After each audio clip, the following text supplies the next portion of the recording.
বর্তমান সময়ে Indian cinema দর্শকের কাছে ব্যাপক জনপ্রিয় হয়ে উঠেছে, বিশেষ করে অ্যাকশন, রোমান্টিক ও কমেডির কারণে। আজকে আমরা জানতে চলেছি কলঙ্ক সিনেমার কিছু অজানা তথ্য।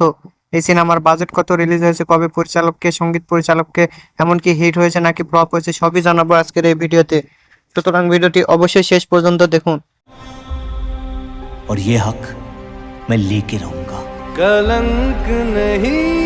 প্রথমে আসি পরিচালকের কাছে। এটি পরিচালনা করেছেন অভিষেক বর্মন এবং মিউজিকে আছেন প্রীতম। প্রযোজনা করেছেন ধর্ম প্রোডাকশন, নাদিওয়ালা গ্র্যান্ডসন এন্টারটেনমেন্ট।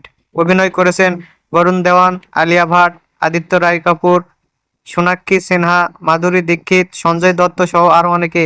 এটি 17 এপ্রিল 2019 সালে হিন্দি ভাষায় মুক্তি পায়। এই সিনেমার বাজেট প্রায় 150 কোটির মতো। এটি বিশ্বব্যাপী আয় করেছে 146 কোটি। সেই সাথে সিনেমাটি স্টার হয়। এটি এখন দেখতে হলে অবশ্যই ওটিটি প্ল্যাটফর্ম প্রাইম ভিডিওতে দেখা যাবে। খুব সম্ভবত এই সিনেমার দ্বিতীয় পার্ট আসতে পারে। আপনাদের কি মনে হয় অবশ্যই কমেন্ট করে জানাবেন। আর ভিডিওটি ভালো লাগলে লাইক, শেয়ার, কমেন্ট এবং সাবস্ক্রাইব করতে ভুলবেন না।